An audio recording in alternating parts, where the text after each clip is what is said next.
Greetings from the voice of Allan Kardec. And welcome from the voice of the spirits. We are here once again to take you on another small journey through the Spirits book by Allan Kardec. Today we will cover Foreknowledge of the Future, consisting of questions 868 to 871. Enjoy. Question 868. Can the future be revealed to humans?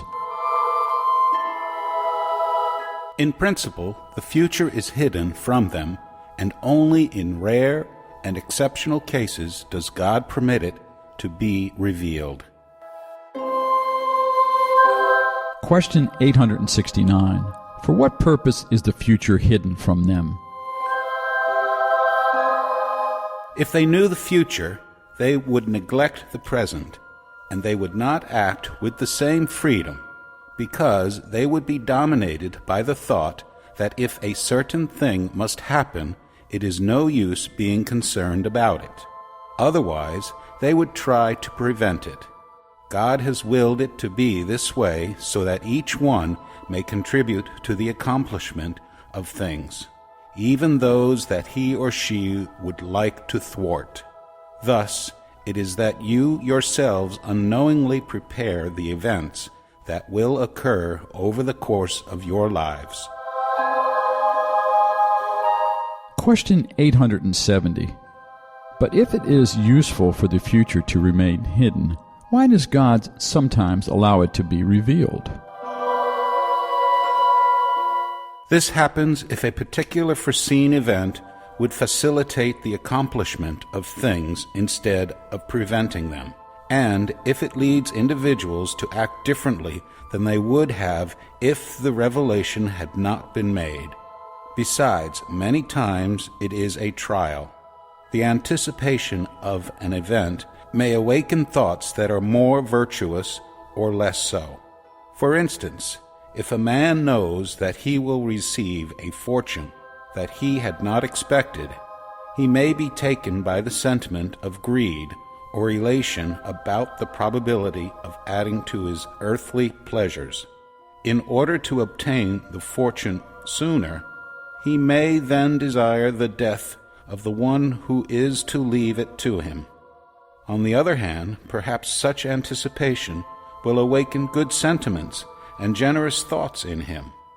If the prediction is not fulfilled, it will be another trial, the way in which he bears the disappointment. Nonetheless, he will have acquired the merit or the blame for the good or bad thoughts that the prediction aroused in him.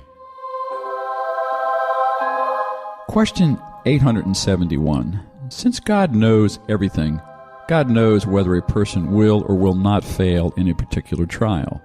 If that is the case, what is the need of the trial in the first place, since it cannot add anything to what God does not already know about that person?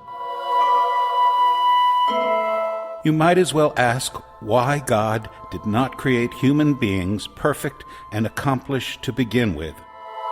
Refer to question number 119.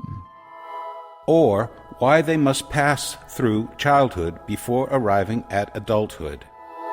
Refer to question number 379.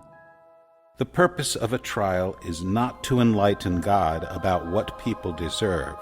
God knows perfectly well what they deserve, but to leave them the entire responsibility for their own conduct, since they have the freedom to do or not do.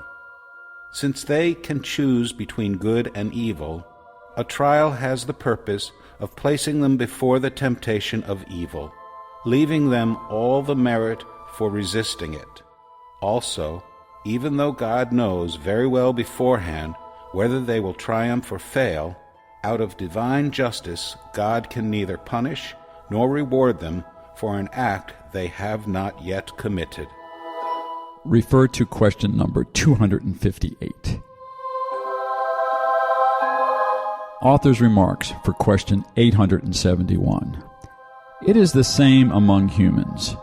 However capable aspirants may be, and no matter how certain they are of success, they cannot be granted any diploma without first being tested. that is, without trial. In the same way, a judge does not condemn the accused except with proof that a crime was actually committed, and not by the prediction that the accused can or might commit such an act in the future. The more we reflect on the consequences that the knowledge of the future would have for humans, the more we see how wise Providence was to conceal it. The certainty of a happy event would result in inaction, an unpleasant event in discouragement. In either case, our efforts would be paralyzed. This is why the future is not shown to humans except as a goal they must reach through their own efforts, but without knowing the tribulations they must go through in order to reach it. Knowing about all the incidents they might encounter along the way would deprive them of their initiative and the use of their free will.